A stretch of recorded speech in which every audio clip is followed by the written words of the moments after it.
everyone. My name is Najah Onn, and I am 38 years old, and I am an environmental engineer with about 17 plus years experience. I am originally Malaysian, so I grew up in Malaysia, even though I was born in the USA. I finished high school there, I finished my SPM, and then when I was 17, I moved to Australia and continued my university studies here with my family, and I've been here for about 20 years or so. So I started my career as an environmental engineer. Now, I don't know if you've heard of environmental engineers before, but I would describe it as a very holistic sort of engineering where you are involved with a lot of problem solving as engineers are. But because you are dealing with your impacts to the environment and the environment is all around us, um, I feel like the problem solving actually is quite broad in its application and requires a bit of creativity and a bit more sort of out of the box sort of thinking. So, environmental engineering is not something that I could have done in Malaysia. It is a degree that I actually did at RMIT University in Australia in 2001. At the moment, I am actually working for myself. I've been doing that for the last 3 years or so.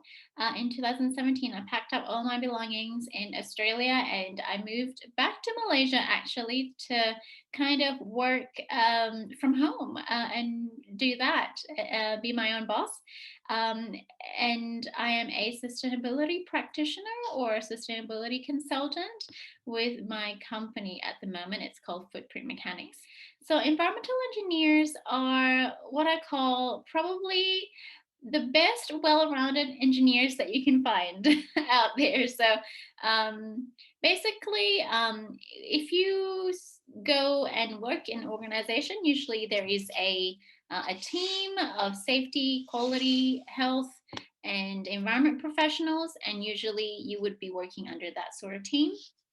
Or even in an engineering team, for example, the kind of work that I was involved in uh, range from being an expert in environmental compliance. Obviously, I need to understand about the law. I need to sort of help out our engineers and project managers kind of get permits and approvals for any sort of environmental, I guess, disturbance we need to we need to do. And this involves things like vegetation, but also fauna, as in animals and things like that. And so that's one role. The other role that environmental engineers are normally, the biggest role that they're normally known for are, I guess, experts in solid, liquid, and gas waste management. So anything to do with discharge to land, discharge to water, discharge to air, and solid waste, anything in terms of a company's operations. And most of the time, you do have discharges. So I've worked at automotive companies, I've worked at utility companies like water companies, I've worked at manufacturing facilities that make sort of fast moving consumer goods. And at the moment, I'm doing a project with council, which is local government. So any organization would have, I guess, what you call, emissions from your operations. And I am the person in the organization that would actually handle those sorts of things. So when I say handle or manage it, I mean in terms of reporting. Usually there is an environmental protection agency in each country. In Australia and in Malaysia we have one, where they regulate discharges to land, water, air, and everything else in between, to the environment, I guess.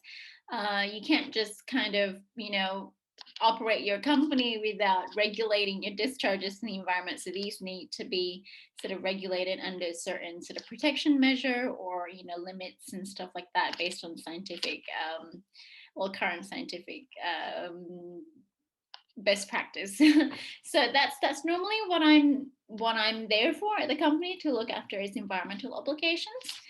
The other thing that environmental engineers do are, we are pretty much process oriented people. We would kind of set standards of how we want to manage our environmental obligations. So basically, we would set up policies and procedures around things like chemical management, waste management, hazardous substances, contaminated land, contaminated soil, waste management, obviously, solid waste management like recyclables or non recyclables, um, and things like what I call emissions. So, like, if you're a company with stacks, you need to manage your stacks, your air stacks.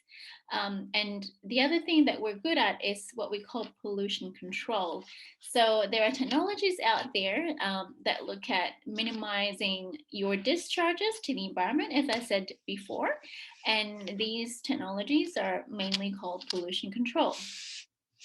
The other thing that environmental engineers do are being experts at what we call resource efficiency. So the whole idea of actually operating in an environment where we are now is to consume less resources, meaning we want to, provide a service or develop a product or make a product and not at the expense of the environment or resources. So we don't want to use too much water, we don't want to use too much energy, steam, gas, these sorts of things, and create waste out of making our product or providing our service.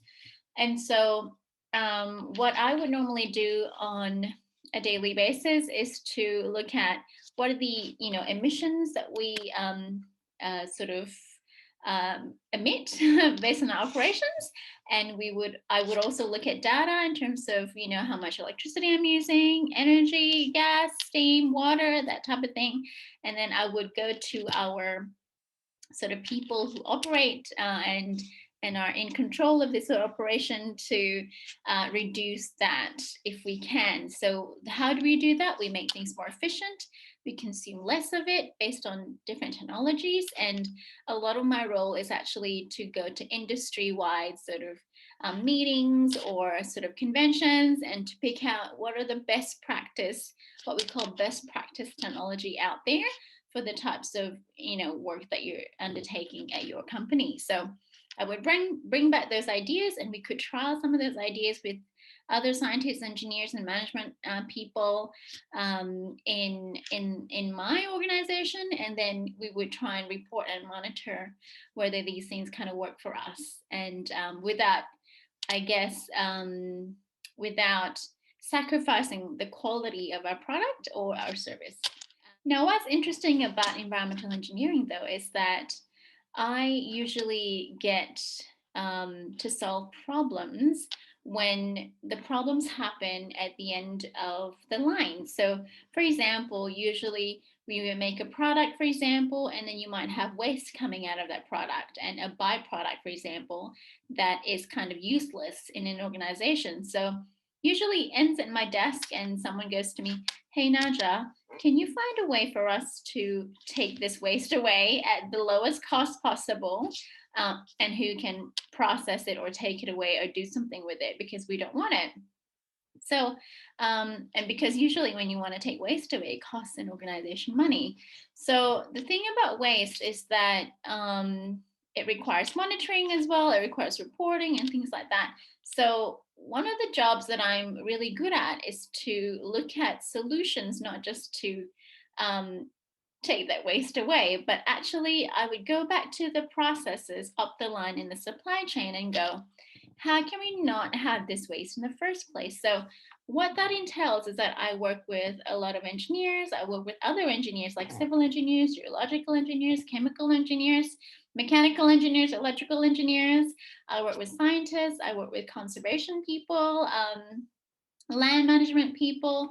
I work with botanists. I work with financial accountants. I work with all sorts of different people from different professions to actually come up with a solution that kind of gives us a great outcome that is not just good for the environment, but also good for our pockets, as in for our profit, but also good for people. So whenever you try and find some sort of holistic solution for problems down the line, you always try and go up the chain of where the processes happen and kind of holistically include that problem solving with everyone involved, because they all provide sort of different perspectives of what's important, what's not important, what needs to be looked at and what doesn't. So interestingly enough, a lot of environmental professionals like me would actually go on to become sustainability professionals, because a lot of the things that I have been dealing with over the course of my career goes over and above just environmental protection or environmental conservation. So it looks at things like business efficiency, it looks like productivity, it looks like best practice, and what we call, in my language, beyond compliance. So, beyond compliance means we don't just do the minimum to kind of scrape and sort of be okay with um, the Environment Protection Authority or stakeholders. But beyond compliance mean that we do something and the way that we do business is the right way to go.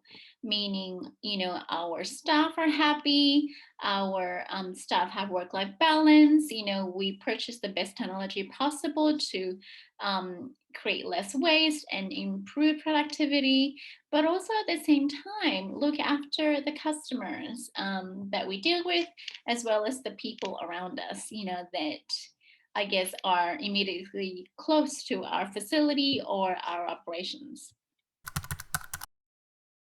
I'll tell you a bit of a story though. I'll let you in a bit of a story. My grandmother, who is 86 years old, she is still in Malaysia. She lives in KL, in a suburb called Taman. That's where I'm from. That's where I grew up.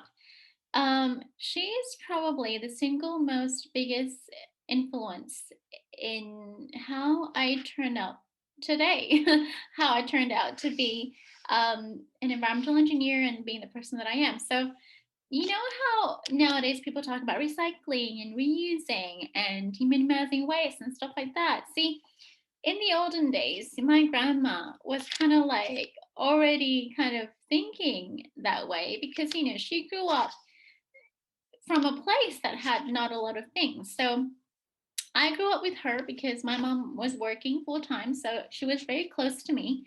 And, she would always teach me things about reusing stuff from the laundry water. She would water her plants with it. She would reuse and the jars and tins and cans that we would have at home, repurpose them. She would make sort of what I would call concoctions, recipes for like her plants and other things that she needs to do in the house. She would make her own recipes for food, all from scratch. And I learned a lot from her in terms of DIY stuff. So it's not surprising that I grew up being very sort of green, so very eco-conscious and very, sort of green-minded. I remember I went to Sekolah Menengah, Taman Melawati. So my high school in Taman. I remember, I think when I was 15 or 16, or even younger than that, I can't remember. But when we would finish school, there was always a man outside of school selling flavored water. You know how the guy is on his bicycle and he would have a tray with like different colored waters that you could actually pop in a little sort of plastic bag and you tie it up, right?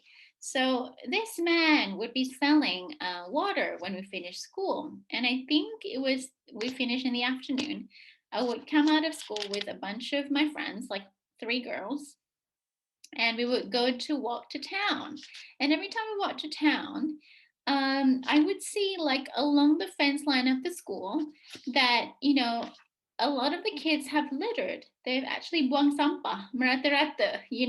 So they would actually, buy this water, this drink it with a straw attached to it, with ikat tepi, and they would just throw it away. And I would look at that sampah and I would tell my friends, this is wrong. You shouldn't be littering everywhere. And I would actually pick up the plastic and then actually keep it with me until I found a bin. And all my friends would be going, Najah, what are you doing? Like, that's not your job. Leave it to the cleaners. And I say, no, this is very wrong. So my friends would tell you, if you talk to my friends who I grew up with, they will tell you I had already kind of displayed, sort of this eco conscious behaviors when I was young in many situations. And that's just one example. So, they'll probably laugh about it now, but that is actually probably one of the things that I learned from my grandma is to be very frugal, maksudnya um not wasteful, don't waste things. And that's how I grew up. I never grew up with new clothes. I always wore secondhand clothes. I always got my hand me downs from my aunties and my uncles and my dad. I would always frown because I'm like, oh, I wish I had new clothes. But to be honest, darlings, it doesn't really matter. I mean, I turned out okay. No one's going to say anything about your clothes. Everyone looked ridiculous back in the day anyway. Whenever you look back at old photos of yourself, no one actually loved their fashion sense. So, um, what I wanted to tell you is that you might have an influence in your life that might guide you to kind of bring out certain behaviors and that might actually later on in life become a passion. So I guess from there on, I realized I was passionate about the environment. I actually did SPM. So after SPM, well, before we finished, we actually had to write down, what are the kinds of courses that we can go to. And, back in the day, there was always pressure to either become a lawyer, a doctor, an engineer, or that's it. Like, you don't, it's like a bit of an Asian mentality where if you don't do those things, then you're nobody. And so I just thought, okay, well, I'm an obedient child. I'm actually the eldest of seven siblings. I am one of seven. And so I've decided that I've already grown up too fast anyway, and I was very kind of what I would say grown up and independent, growing up in a big household. My mom and dad was working, and so I kind of ran the household myself from a young age. Um, I would not call myself privileged at all. We are not privileged people. My mom worked at Dewan Perniagaan Melayu Malaysia as an IT consultant. She studied computer science, and my dad is a journalist, and he worked in marketing as well. So we were just average sort of Malaysians, nothing special about us.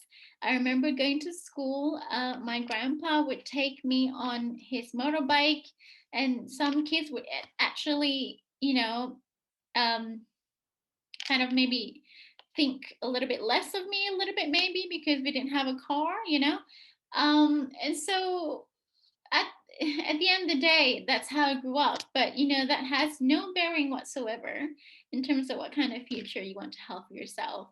What I wanted to tell you is that after SPM, I actually um, applied for a chemical engineering sort of degree because at this point you either were in science stream or art stream, and this was about 1998, 1999, and you had no other choice, so you had to go to matriculation college, right?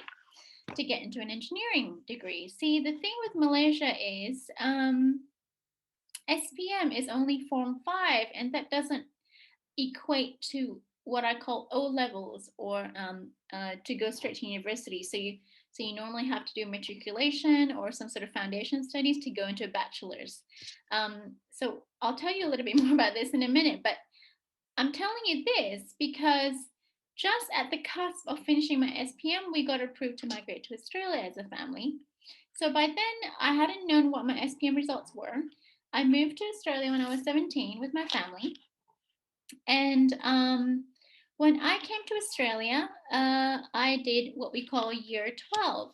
So year 12 is actually the equivalent in Malaysia as Form 6. So here we have 6 years of high school instead of the 5 years of high school in Malaysia.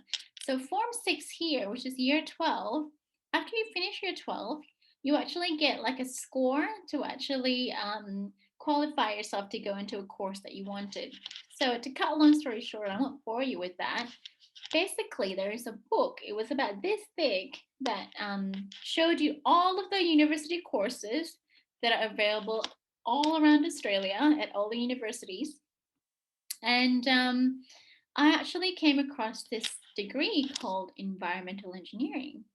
And when I saw that, I was like, oh my God, this is me. Like, I want to solve problems. I love engineering, and it'll tick that box, that my dad and my uncle and my aunties and my grandparents were expecting of me. But it also had the word environment in front of it. And so I was like, wow, I have never seen this before. See, the thing is, like, before I moved to Australia, I would never have known this course actually existed. And so I talked to my dad, and he said, this is so you. This is definitely you. This is what you need to do in life.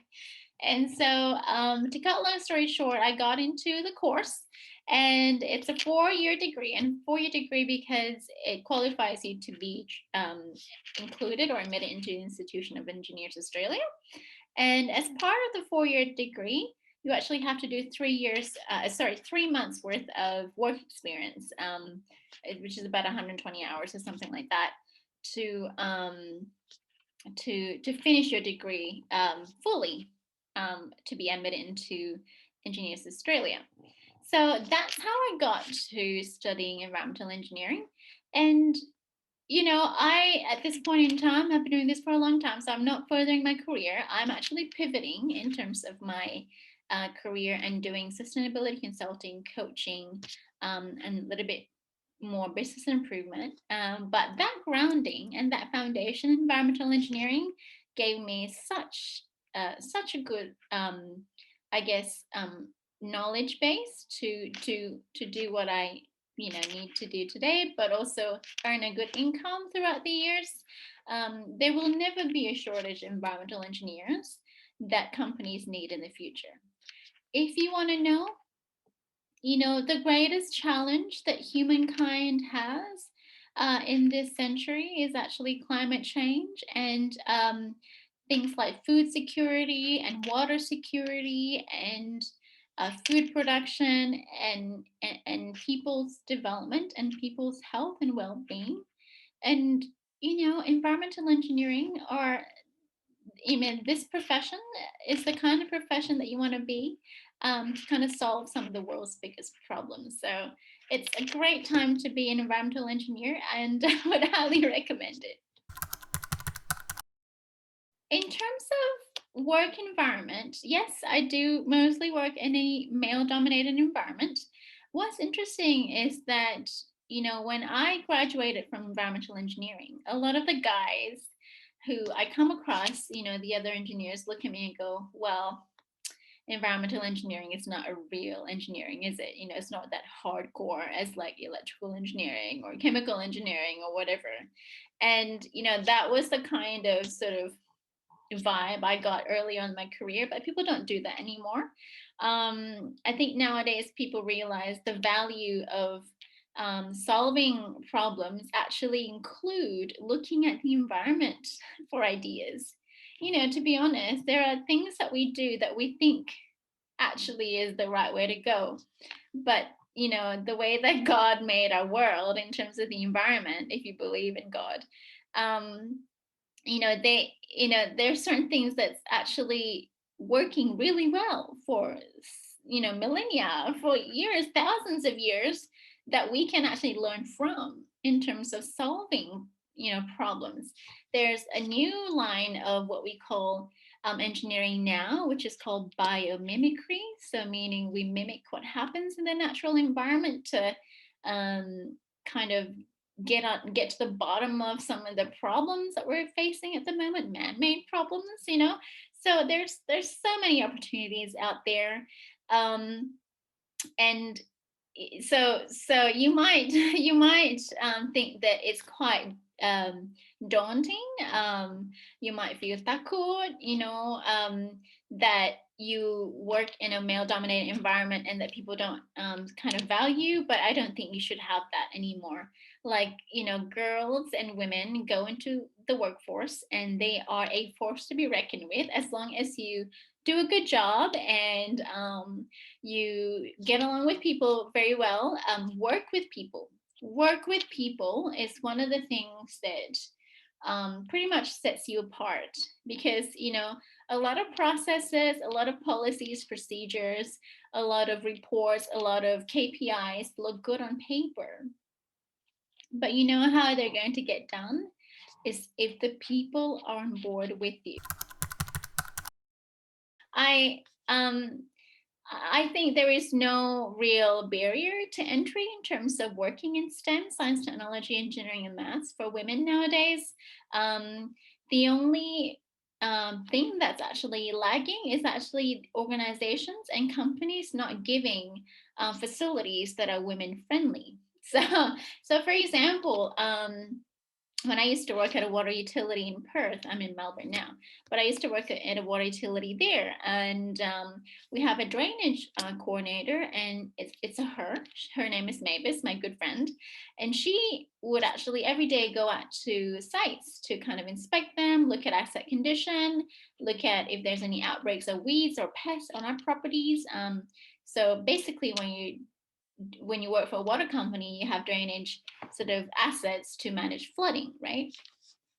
To manage flooding, but also become, I guess, what you would call a part of the natural landscape to attract biodiversity and, be what we call a natural asset that is valuable to society, right? And so she would go out every day, and one of the things that she would have a problem with is that she would have every time she needs to go to the toilet, she needs to go around and drive around and find McDonald's or something, right? And this is what happens here is that when you work out in the field, people actually take notice of your time through GPS and other digital methods, how long you would take to do this job, right? So then if they're looking at her PDA, her personal device, right? They would see, oh, why is she driving all the way down there, or why is she taking this much time off to go off, in a certain time of the day. And these are some of the things that companies need to be aware of when they're planning their workforce to be women friendly, for example. So that's just one example. Um, and so, but most of the time, if you're in the office, that's not a problem. But when you're sort of in industrial environments, at a sort of oil rig or something, or out, somewhere in the bush, we call it the bush here, or like, in Malaysia, you would call somewhere in, remote places like kampong area or village or something. It is something that you need to kind of be aware of in terms of women friendly sort of workplaces, right? And when I say women, I'm talking about me, but what about women who have babies, who are mothers, who need to take phone calls, when their kids ring them or something like that. So good thing is that I think organizations nowadays have what we call pro diversity sort of targets to encourage women leaders in the organization by saying things like, we need to have 50% of our board made up of women, or gender diverse, not just men, um, and also culturally diverse people as well. So inclusion and diversity in organizations is very important now. And I think organizations have realized the value of having diversity in the workplace because it brings a great understanding to what we call problem solving. I'd like to say that I personally have not found any sort of gender-based discrimination at the workplaces that I've actually worked at. I've always gotten paid an engineer's wage, which is regulated here in Australia. It's based on your qualification. It doesn't look at your gender at all. But that's a long story going back to the union movement and how we've actually managed to kind of fight for those sorts of wages and those sorts of categories of award rates, meaning categories of wages based on your profession. So, but I know some women who have faced discrimination and prejudice in their workplaces. One of the things that are quite disturbing is the fact that a lot of women lose their what I call financial security when they go off to have babies.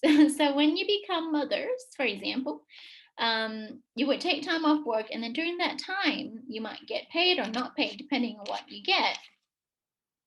You would lose your what we call EPF in Malaysia, right? Your pension sort of fund, sort of portion of your income.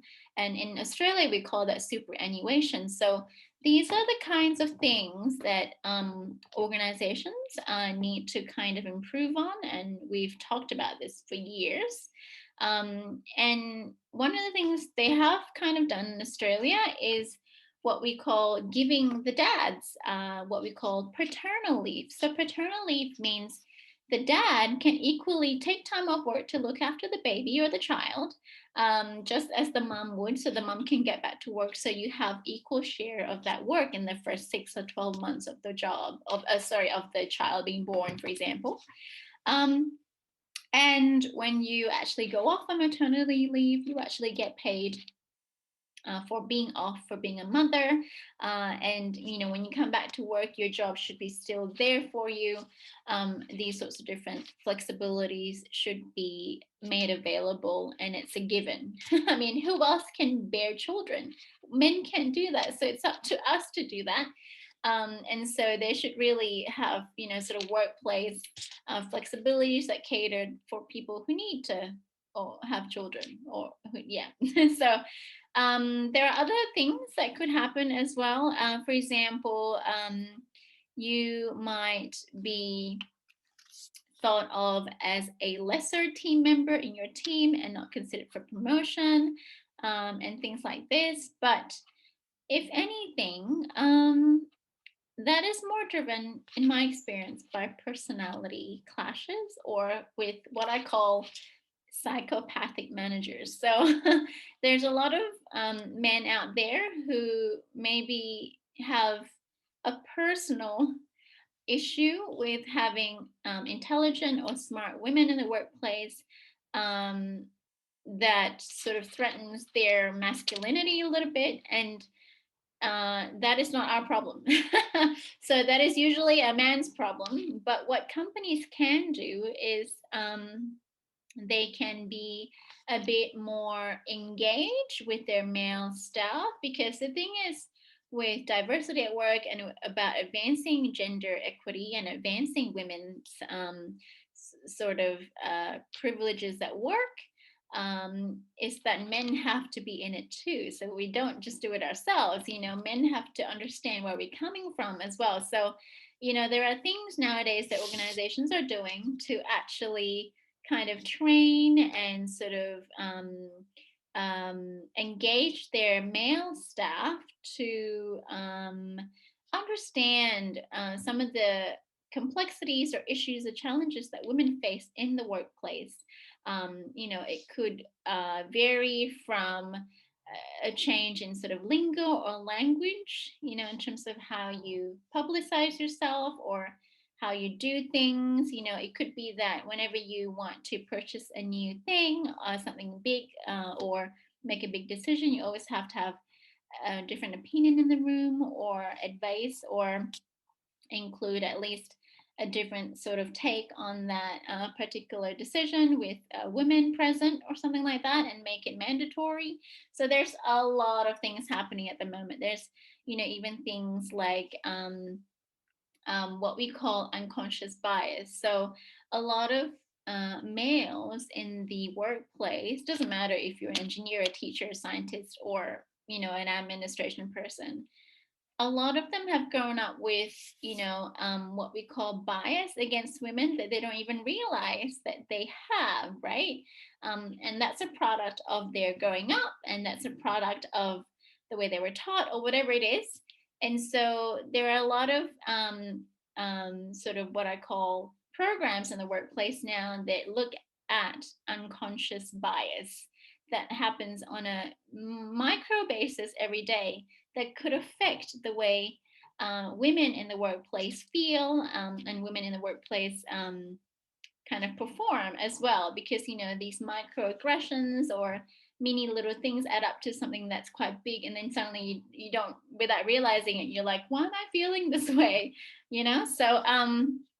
So there are things now that are making workplaces more flexible, comfortable, but also more gender neutral, as well as, well, not gender neutral, I guess genderless in the way that they handle things, but at the same time recognize that women have um, gender specific, what I call gender specific limitations, but also gender specific expectations in the workplace, like that toilet situation I was talking to you about before. Um, for me personally, I feel like being a woman engineer actually has provided me with more opportunities in my career, actually, because I feel like I could actually engage with people in a different way. And I could, I don't know, take off my problem solving and my projects, in terms of the value add that I give to my work. It's just a different approach in the workplace. So I personally feel that being a woman actually is an advantage, not a disadvantage in the workplace, in an all male environment, because um, they have to listen to you, to be honest. I would highly recommend that you really think about the kind of society that we're going to be working with in the next 10, 20, 30 years, the kind of big challenges that the world needs to kind of solve, things like the food crisis, food security, water security, health and well-being of people, sanitation, waste management, um, sort of like what we call access to modern conveniences and things like that. So, like, what are the things that we need to extend to our communities, and how can we be part of that? And see if it actually includes a education in STEM, science, technology, engineering, and maths. And don't be afraid. Talk to a lot of mentors if you want to have a chat about some of the options that you're thinking about. I'm sure there are a lot of people that can talk about some of your options, but think about it now, because you know what you can do. You are going to be a force of change in the future. I guarantee it.